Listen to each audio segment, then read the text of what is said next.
Tu as envie d'avancer, mais il y a quelque chose au fond de toi qui fait que tu te sens bloqué. Comme s'il y avait quelque chose qui te retenait. Puis si ce n'était pas ni le manque de temps, ni la motivation, mais au fond, de l'auto-sabotage.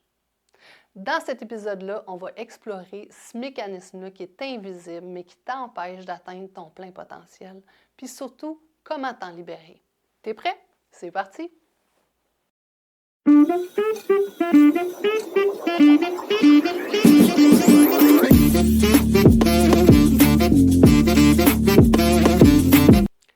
Salut, je suis Stéphanie Dontigny. Bienvenue dans le podcast Ose être entrepreneur épanoui. Là où on parle d'alignement, de mindset, de qualité de vie, parce que tu n'as pas à choisir entre réussir et t'épanouir. Et aujourd'hui, dans l'épisode 8, on va plonger dans un sujet qui concerne tous les entrepreneurs que j'accompagne, l'auto-sabotage. Souvent, tu veux avancer, tu veux changer quelque chose, atteindre quelque chose, tu commences même à bouger, puis soudainement, tu ne sais pas pourquoi tu ralentis, tu bloques, tu doutes, tu te mets à procrastiner ou tu fais des choix qui sont clairement à l'encontre de ce que tu veux sans savoir pourquoi. Tu sais, ces moments-là où tu vas repousser une action qui est importante, où tu vas te mettre à te raconter des histoires, genre c'est pas le bon moment, ou encore où tu vas te lancer dans 1000 projets sans faire réellement ce qui compte vraiment, puis au fond de toi, tu le sais. Puis au bout du compte, c'est pas que tu es mêlé, paresseux ou que tu manques de volonté. Le problème, c'est pas toi, c'est à l'intérieur de toi qu'il se passe un mécanisme de protection. Puis plus tu le comprends, plus tu peux te libérer de ça.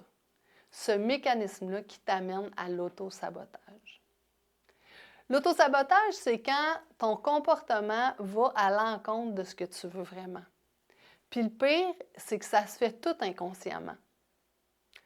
Tu dis que, par exemple, tu veux plus de liberté, mais tu dis oui à plein de projets.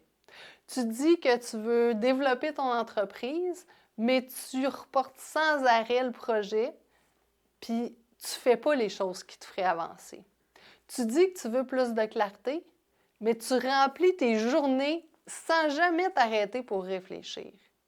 Bien ça, c'est de l'autosabotage. Puis pourquoi tu fais ça? Parce que ton système, en te poussant à faire ça, il t'amène, selon lui, à ce que tu sois en sécurité.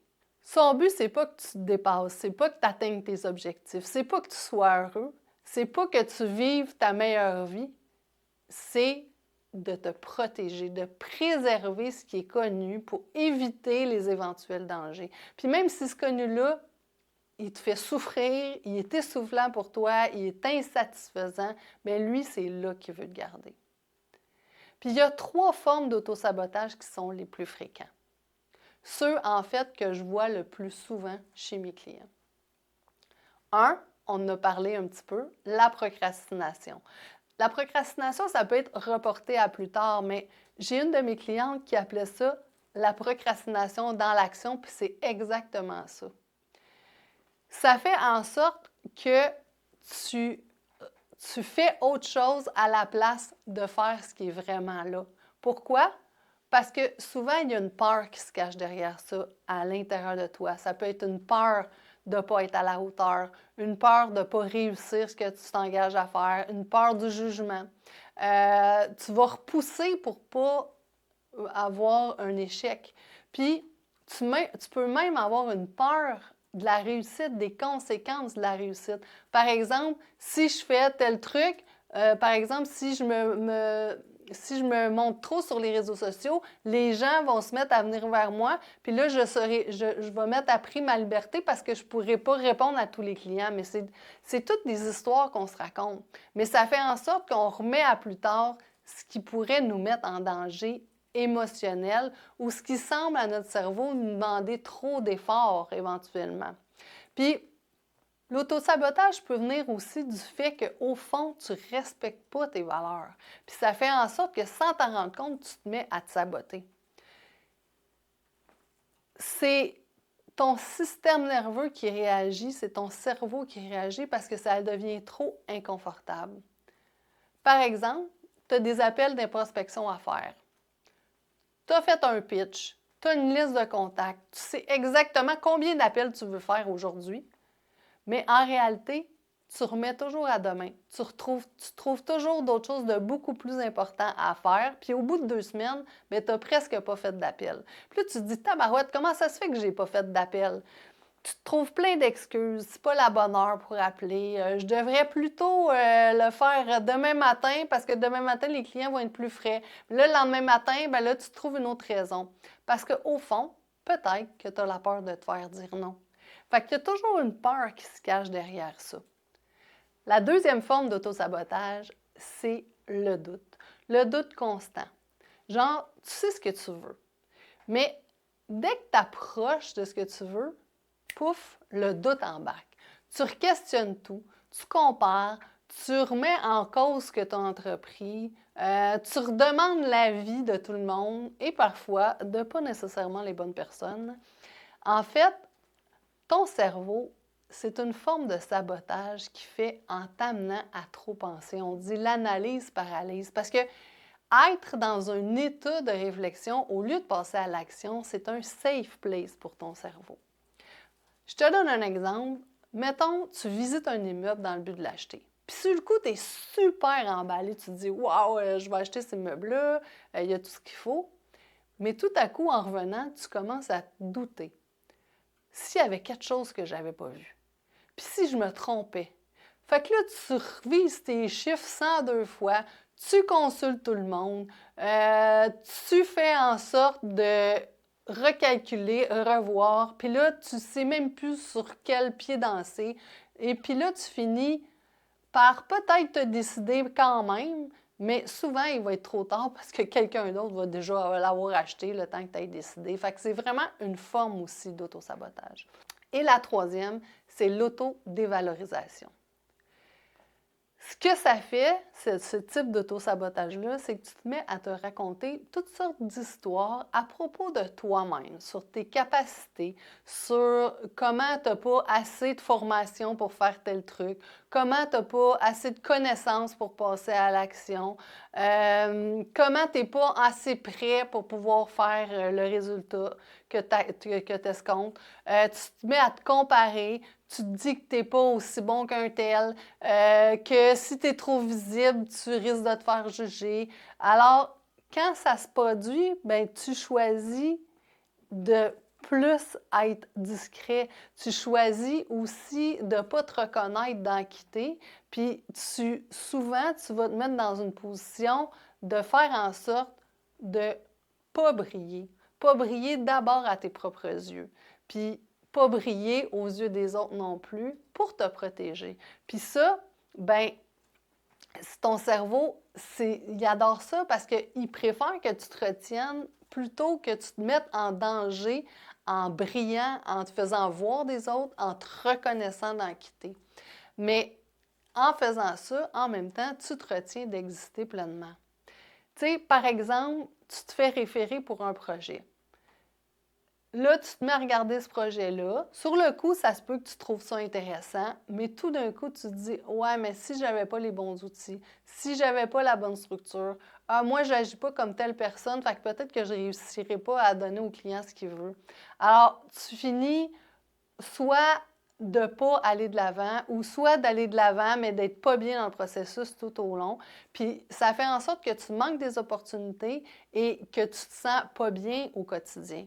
Mais au fond, c'est la peur de ne pas être à la hauteur qui te fait dire non, qui fait mettre dans cette situation-là.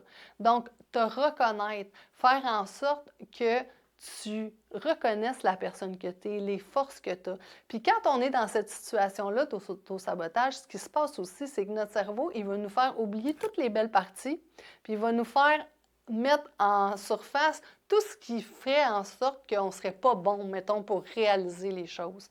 Je vais te donner un exemple. Pour accompagner quelqu'un, par exemple, je peux me dire « Ah mon Dieu, je n'ai pas fait la formation de coaching de gestion, donc s'il y a de la gestion, je ne pourrais pas l'accompagner. » Je pourrais me dire plein de trucs, mais qu'est-ce qui ferait en sorte que j'ai pas ce que l'autre a, que j'ai pas assez pour réaliser ça? C'est tout ce que mon cerveau va me faire voir. Au lieu de me faire voir que j'ai de l'expérience, que j'ai aidé des gens, que j'ai moi-même fait de la gestion, que je suis capable d'accompagner les gens avec tout ce que j'ai, il va me faire mettre en arrière ces éléments-là pour juste me démontrer comment je ne serais pas assez à la hauteur pour faire les choses. Donc, de prendre conscience de ça, de s'observer et de reconnaître ce qu'on a, bien, ça permet d'avancer au lieu d'être tombé dans l'autosabotage. Donc, comment tu fais pour t'en libérer de l'autosabotage, en plus de ce que je viens de te dire? Bien, c'est pas de l'éliminer parce que c'est un réflexe naturel qui est à l'intérieur de toi. Mais c'est plutôt d'apprendre à reconnaître quand tu es en train de t'auto-saboter. De reconnaître que ce n'est pas nécessairement une faiblesse, mais un signal de ton système qu'il y a quelque chose avec lequel il n'est pas confortable. Fait que quand tu es capable d'observer cet élément-là, ce signal-là, bien, ça fait en sorte que là, tu te dis je suis en train de m'auto-saboter. Puis j'en ai parlé dans d'autres podcasts, mais j'en reparle encore. Moi, à un moment donné, quand je voulais faire des vidéos, c'était super difficile pour moi au début. Ça m'a pris vraiment du temps. Et au début, je ne me rendais pas compte que je m'auto-sabotais. Mais à un moment donné, j'ai pris conscience que là, j'étais en train de me raconter des histoires, que j'étais en train de faire autre chose plutôt que faire ce que j'avais à faire. Parce que quand on fait ça, notre système se croit en sécurité. Mais le truc, j'y reviens, c'est de s'observer puis de poser des actions qui nous permettent d'avancer en sécurité. Puis comprendre d'où ça vient, comprendre c'est quoi la peur qui est derrière ça pour nous rassurer. Comprendre aussi que ça peut être une croyance limitante qu'on a à l'intérieur de nous, qui est là depuis longtemps, qui fait en sorte que ça crée des résistances à passer à l'action. Peut-être aussi qu'il y a derrière ça une valeur qui n'est pas respectée. Donc, de vraiment se connaître pour connaître nos valeurs, pour le savoir. Il peut y avoir aussi à l'intérieur de nous une association qui est inconsciente. Par exemple, d'associer le fait de se donner, là, de travailler super fort, de devoir être fatigué pour avoir vraiment l'impression de réussir. Ou, par exemple, si on fait une association que si j'ai beaucoup d'argent, ben je vais me sentir jugée, rejetée, donc je ne peux pas faire beaucoup d'argent. Si j'ai beaucoup de visibilité, ça va me mettre en danger. Donc, notre cerveau fait des associations qui n'ont pas nécessairement lieu d'être, mais s'observer puis les reconnaître, bien, ça fait en sorte qu'on peut pouvoir avancer au lieu de s'auto-saboter puis se tirer dans le pied, même si on est plein de volonté. L'autre chose qui est super importante pour arrêter de s'auto-saboter, c'est de poser des actions qui sont alignées entre ce qu'on veut puis comment on se sent en sécurité à l'intérieur de nous. Quand on veut du changement, qu'on veut passer au prochain niveau, il faut rassurer notre système. Il faut travailler sur notre mindset, solidifier notre alignement intérieur, avoir de la clarté, une vision, une fondation, parce que quand on est aligné à l'intérieur de nous, l'autosabotage vient moins parce qu'on pose des actions alignées avec notre zone de confort et ça fait en sorte qu'on avance avec sécurité, même dans des actions qu'on réalise. L'autre chose qu'on peut faire aussi, c'est s'assurer de donner du sens à nos actions. Savoir pourquoi on fait les choses, ça fait en sorte que l'autosabotage ne se pointe pas le bout du nez. Si tu te reconnais là-dedans, je veux que tu retiennes une chose. L'autosabotage, c'est pas toi qui as un problème. C'est un mécanisme naturel de survie, puis ça se travaille pour éviter que ça se produise. Puis, si tu as envie d'un espace pour t'observer, pour transformer tes croyances, pour solidifier ton mindset, pour avancer, bien, viens voir ce qu'on fait ensemble dans Partenaires de succès. Je suis certaine que ça pourra t'aider. Puis si tu as aimé l'épisode d'aujourd'hui puis que tu veux aller plus loin, manque pas l'atelier Ose-être Bilan 2025 qui va avoir lieu le 30 novembre prochain. C'est gratuit, manque pas ça. Le lien est en description. Je te dis à jeudi prochain 18h pour un nouvel épisode du podcast Ose-être Entrepreneur épanoui. Et d'ici là, reste connecté à toi. Je sais pas si on va le rajouter, lui. Le lien dans la description. Le lien dans la description. Non, dis-le. Dis-le pour de vrai. Le lien est dans la description. Calme-toi, là. Quand t'es nerf avec ton lien. Le lien. Je suis pas capable de dire. Allez, oublie comment parler, là. Je sais plus parler. Le lien est en description. Je sais pas comment dire. Attends, C'est parfait, ça. C'est bien correct. attends, je vais redire la phrase. Remonte.